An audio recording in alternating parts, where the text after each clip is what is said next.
Grab your Bible, would you, and turn to Luke chapter 11.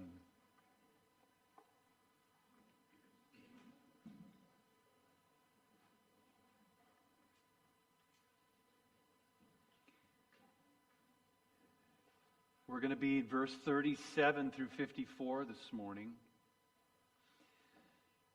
This is really a very interesting and at times a difficult passage because, in fact, actually, as I worked through this passage this week, there were some things that I learned that helped me even understand what Jesus was saying. On the little reader board out there, the title is Woe. Whoa. And it all depends on how you say that, I guess. I wondered how Jesus said that. Because he says, whoa, we're going to read that in a little bit. But let's try to discern what he's saying this morning to not only them, but to us. So verse 37, when Jesus had finished speaking, a Pharisee invited him to eat with him. Now think about that again. These are times where Jesus is ministering and the fame of his name and all the things that he's doing is spreading throughout the land. There's some jealousies rising. In fact, we even have read earlier in Luke that there are groups of religious leaders that just don't know what to do with him. Obviously, he doesn't play by their rules. And he does things that really put them in their uncomfortable zone. In fact, sometimes he makes them very angry because he steps on their religious rules and he does things differently. And so, either way, this Pharisee has invited him to eat at his house. Now, you can look at it two ways. Number one is that the Pharisees were trying to trap Jesus, which I know that they were strategizing on what to do with him, and they were trying to figure out, is there a way that they can work or strategize or somehow catch him and disqualify him? That could be part of it. But I also do believe, in some sense, this Pharisee, this religious leader, was intrigued by Jesus. I mean, again, they have to be hearing the stories from the field. Like, did you see what he did? Did you hear about the feeding of the 5,000? Did you hear about the miracles? Did you hear that one time some of his followers cut a hole in a roof and let a lame man down in the middle of it and he heals them? I mean, they've had to hear the stories. So I wonder if there's a little of a two-way thing going on here that says, I just want to find out a little bit more. I just don't trust him at this point, but there's something that's very intriguing about this guy they call Jesus. So he went in and reclined at the table. Again, that's a really relational posture. When they had meals together, they would literally kind of recline with their feet behind the table, and it was very, very socially oriented. I think that's where the church gets their potlucks and things from. I mean, you grew up in church where you every Sunday or once in a while you have potlucks and everybody brought food. Their social gatherings were very much an exchange of relationship and food, and this was no different. But the Pharisee was surprised when he noticed that Jesus did not first wash before the meal. So again, as part of this, there is an understanding about a ritual purification that happens when you go in to have a meal. We'll talk a little bit more about that. Then the Lord said to him, "Now then, you Pharisees clean the outside of the cup and dish, but inside you are full of greed and wickedness.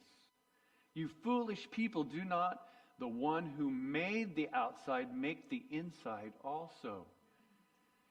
Now, you have to, again, understand the situation that's going on to really figure out what Jesus is doing here. You've been invited into the house of a prominent religious leader. And again, in their day, there was some proper ways that you addressed your host, and when you walked into the house, there were certain things that were culturally expected of you. And again, in this case, in a Pharisaical understanding, there were some things that you did so that you would be and remain ritually clean. One of the things is that you read throughout the New Testament, or even in other situations in the Old Testament, where people would come in, their feet would be washed by the host, and they would, wash things. They would give them a kiss on the cheek and all those kind of things. So there's this protocol that's happening in a meal, especially when you're invited. And one of the important protocols, again, was to try in all ways to remain ceremonially and ritually pure, because you didn't want to defile anybody. One of the things that, again, was expected is that when you would come into a house, that you would ritually wash. You would wash your hands so that you wouldn't spread impurities. It was not only symbolic, but they had a belief about that. They were very into their purification rituals. And again, this is a Pharisee who is doing things in his life to make sure that he doesn't cross or irritate God in any way. They didn't want to make the same mistakes that they had done that caused them to go into captivity. And so they were very, very rigid and ritualistic in how they cared for things and how they took care of business when it comes to ritual purity. Many of the things that they practiced were interpretations of the law with the intent, again, to stay as far away from anything that would defile them. And in this passage, Jesus is calling them out.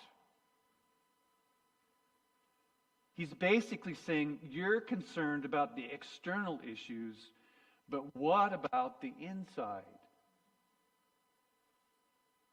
Now that was kind of a no-no as well. Because if you were invited into somebody's house, the last thing that you wanted to do is insult the host. Whoops. It's interesting that Jesus is no respecter of persons. He tells the truth that no matter who you are, great or small, right? I'm almost embarrassed to admit this, but this is my coffee cup. It's the Grace Place cup, and if you're a guest with us today, make your way out to the information counter, give us your information, and you get a free gift. Looks good, doesn't it, on the outside? Does anybody know where I'm going with this? Sam does. This is a wonderful Grace Place cup, looks beautiful on the outside, but I'm very ashamed to admit that on the inside, it's coffee stained very badly. Huh? It's seasoned, yeah. It's aged like a good wine, it's like, and I don't drink wine or whatever, but that's what really Jesus is saying to him. Hey, your Grace Place cup looks really good on the outside, but your heart and what's on the inside is got a lot of junk on it. But listen to what he says to him. And here's the heart of Jesus. I don't think in any way he's rebuking them out of anger. When you hear the woe in Jesus' voice, I don't think it's an angry woe. I think what we're hearing from Jesus is a very loving confrontation, because he wants them to respond righteously and do what's right. I think he wants the religious leaders and those that are going to end up opposing him to the point of death. I think he wants them to respond and to walk in relationship with him. He wants them to repent and see the light. I don't believe that this is an angry Jesus at this point with them. I think it's a very kind and gracious and loving Jesus that says, listen, you're worried about the outside, but let me tell you what's the most important. It's the inside. Verse 41, it says, but now as for what is inside you, listen to what he says to them. He gives them the solution to the darkened heart that they have. Be generous to the poor, and everything will be clean for you.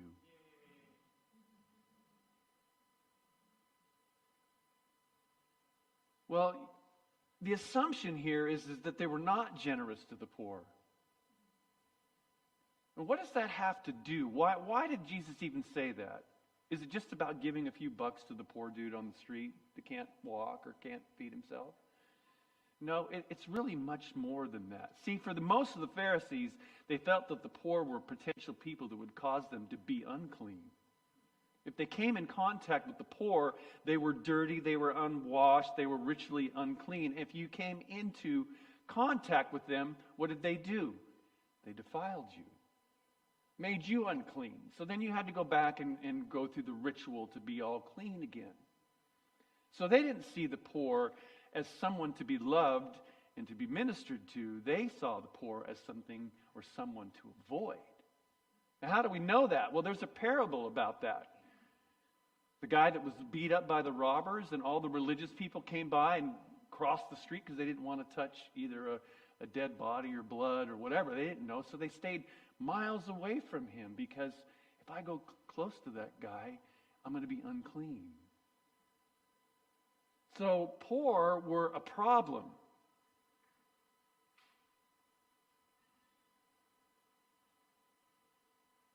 I think sometimes even in our culture we have the same attitude, don't we?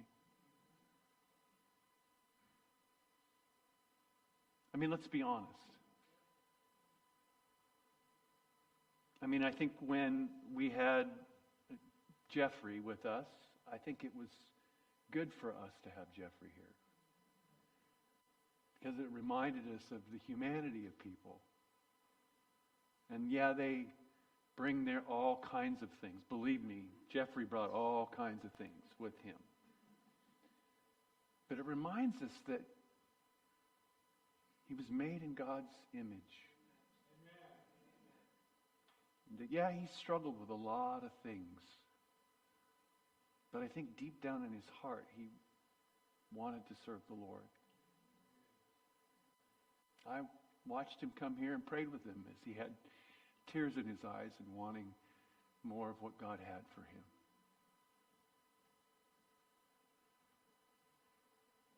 You see, the poor take up a lot of time and resources. And so they didn't treat the poor righteously. They didn't want to take the time or devote the resource to it. So here's what Jesus says again, and I want you to hear the woe as a loving woe. Woe to you, Pharisees, because you give God 1/10 of your mint, rue, and all other kinds of garden herbs, but you neglect justice and the love of God. You should have practiced the latter without leaving the former undone. Now, this is a really interesting passage. I've heard people argue that there isn't tithing mentioned in the New Testament.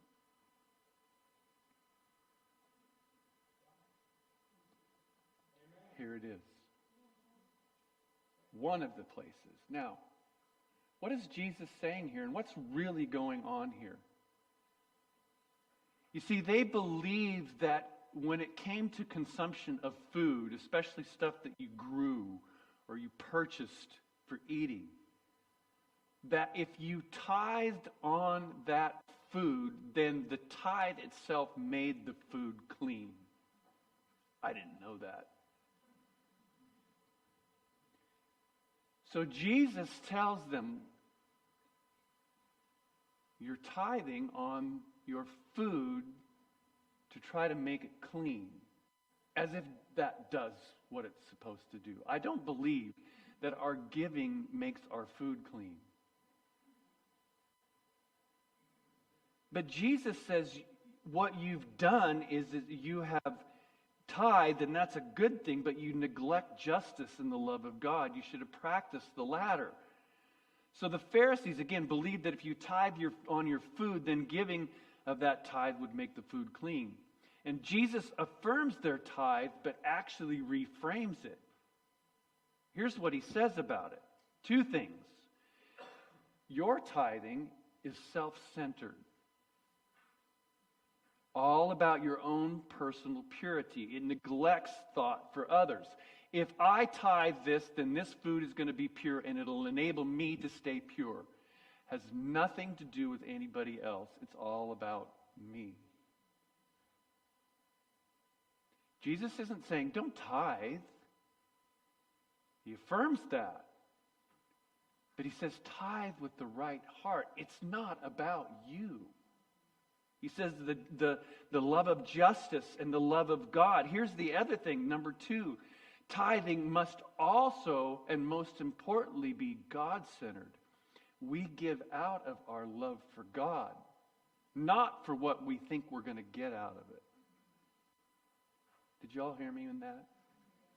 Please don't give thinking that you're going to earn favor with God or that you'll get something because you give. That's actually a pagan theology. That's what they did. They gave so that they could give or receive. Now, does God bless? Absolutely.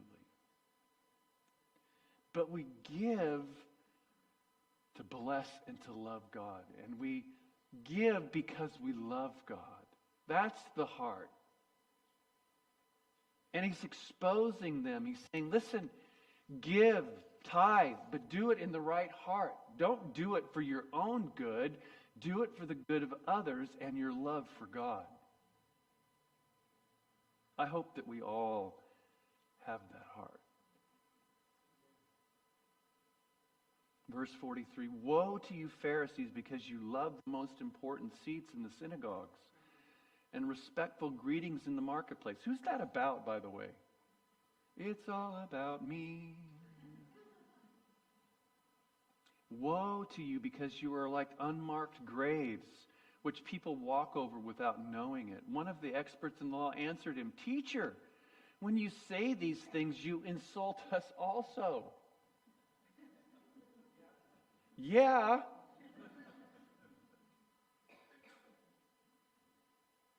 Hey, Jesus, you're the guest at this house. Don't you know that it's improper for you to insult the host in his own house? That's the expectation that they had. Hey, we invited you here to have a little meal with us. We're going to hang around the table and have fellowship, and it's socially unacceptable for you to embarrass the host. You're insulting us, Jesus. How dare you do that? Jesus replied, verse 46, and you experts in the law, look what he does. The expert in the law is the one that confronted him and says, you're insulting us. Would you please stop? It's not socially acceptable to do that. Jesus replied, and you experts in the law, woe to you, because you load people down with the burdens they can hardly carry, and you yourselves will not lift one finger to help them. Again, they were so self-absorbed and so focused in their purity and trying to maintain this purity that they didn't give a rip about anybody else. And their laws had become so heavy, and their burdens and how they'd understood things. They built this fence around people so that they wouldn't cross the line because they were afraid of going back into captivity again. And what they were building was this huge burden for people, and no one could live it out. That's what religion will do to you. Woe to you, because you build tombs for the prophets, and it was your ancestors who killed them. You testify that you approve of what your ancestors did. They killed the prophets, and you build their tombs. Because of this, God in his wisdom said, I will send them prophets and apostles, some of whom they will kill and others they will persecute. Therefore, this generation will be held responsible for the blood of all the prophets, and has been shed since the beginning of the world, from the blood of Abel to the blood of Zechariah, who was killed between the altar and the sanctuary. Yes, I tell you, this generation will be held responsible for it all. What's the generation that he was talking about? Their generation.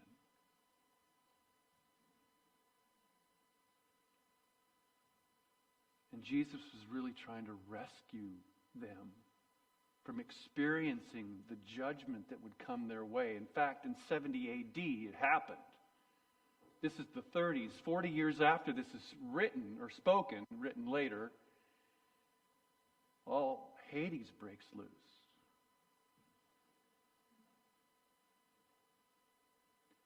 Woe to you, experts in the law, because you have taken away the key to knowledge. You yourselves have not entered, and you have hindered those who were entering. Here's what the very, very interesting thing, and I didn't understand this until I really worked through it. In striving for their ritualistic purity, the Pharisees were neglecting the very thing that made them pure: the love for God and the God-centered motivation of the heart. See, they thought their purity came from all the rituals and the things that they did. But it didn't come from that. Abraham believed God, and it was accounted to him for righteousness. Abraham was righteous because he believed God. He wasn't righteous because he did all these things. In fact, we read later on in the New Testament when the Jews are talking about where they get their righteousness, and Abraham's faith came 430 years before the law. So they were thinking that all of their ritualistic stuff was making them pure and holy, and in reality it wasn't that. It was the love of God and the love of His person and the love of who He was and the God-centered motivation that originated in their heart. Because they neglected this, they were actually impure. And now they were endangering those around them and exposing them to their defilement. You think you're pure, but you're actually impure, and you're defiling everyone around you. That's what He's telling them. You think you're pure because you do the ritual. But I'm telling you, you're not. You're actually defiled, and you're defiling everybody else because you think you're pure, and you're trying to put that burden on everybody, but you're not. You're what you don't want to be. Now, is that an angry Jesus? It's a very loving Jesus. When Jesus went outside, look at their response. When Jesus went outside, the Pharisees and the teachers of the law began to oppose Him fiercely and to besiege Him with questions, waiting to catch Him in something He might say. They had the incredible opportunity to hear from the very Son of God that loved them and confronted them on who they were. And I believe in a very loving and gracious way. And look how they responded. They opposed Him fiercely, besieged Him with questions, and they were waiting to catch Him in something He might say. And that spirit and attitude grows through the remainder of the book of Luke. One of their heroes is David. In fact, they wanted a king like David. Bring us back David's kingdom. He's our guy. We want King David to be enthroned. David wasn't squeaky clean either, right? David and Bathsheba, we know the story, right? Nathan the prophet comes to David and said, "Why are you taking someone else's lamb? You've got all kinds of them. And why did you conspire in your heart to murder him, sending him to the front lines and asking the soldiers to pull back so he gets killed so your impropriety isn't exposed?" They all wanted David. He was their hero. But listen to David's heart. Nathan busts him. Actually, the Spirit of God does. Listen to what he says. "Have mercy on me, O God, according to your unfailing love, according to your great compassion. Blot out my transgressions." I'm going to walk over here for just a second.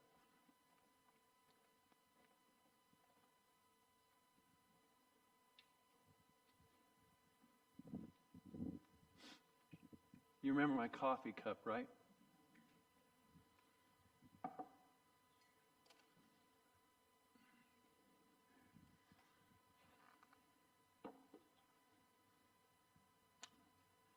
Wash all my iniquity and cleanse me from my sin, for I know my transgressions and my sin is always before me. Against me, you and you only have I sinned and done what is evil in your sight. So you are right in your verdict and justified when you judge. Surely I was sinful at birth, sinful from the time that I was conceived in my mother's womb. Yet you desired faithfulness. Even in the womb, you taught me wisdom in the secret place. Cleanse me with hyssop, and I will be clean. Wash me, and I will be whiter than snow. Let me hear joy and gladness. Let the bones you have crushed rejoice. Hide your face from my sin and blot out all my iniquity. Verse 10, we all know this. Create in me a pure heart, O God, and renew a steadfast spirit with me. Do not cast me away from your presence or take your Holy Spirit from me. Restore to me the joy of your salvation and grant me a willing spirit to sustain me.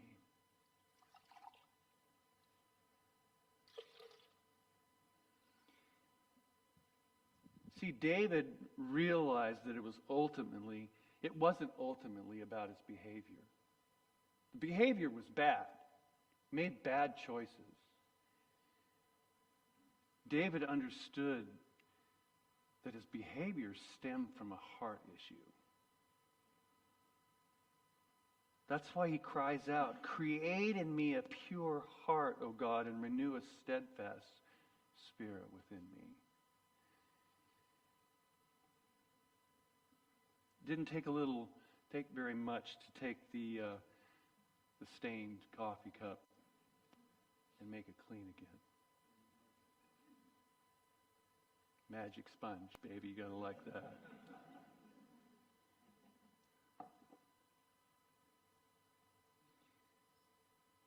What Jesus is really telling them and telling us is that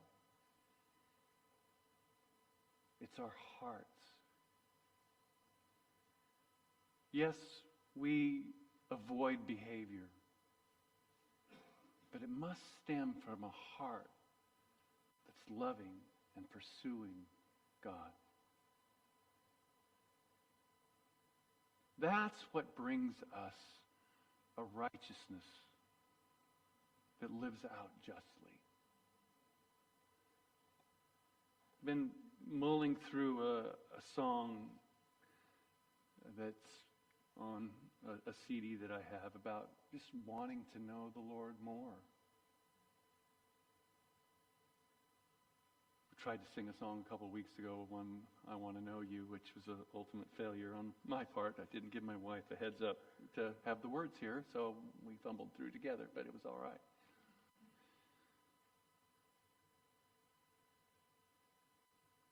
It's our hearts. Our love for Him. When we come to this place to gather together, is it because an obligation? Do we think that it makes us clean or righteous or holy? When we put a check in the offering or send it online, is it because we think it's going to do something for us? When we worship, is it out of obligation? Are we really singing because we have a heart and a passion for Jesus and we want to know Him more? Or is it's just what we kind of do and we like the music and we like the feel of it and we like what it does for us? You know, we're not much different than the Pharisees. What's really the deep motivation of our heart? And David got it right. When he was confronted, he said, Lord, change my heart.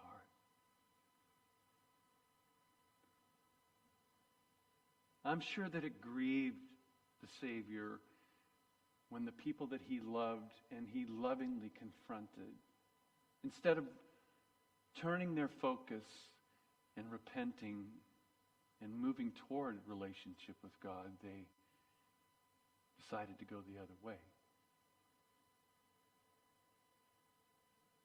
And don't we all have the same opportunities? When we're confronted, which way do we run? Do we run to him or do we run away?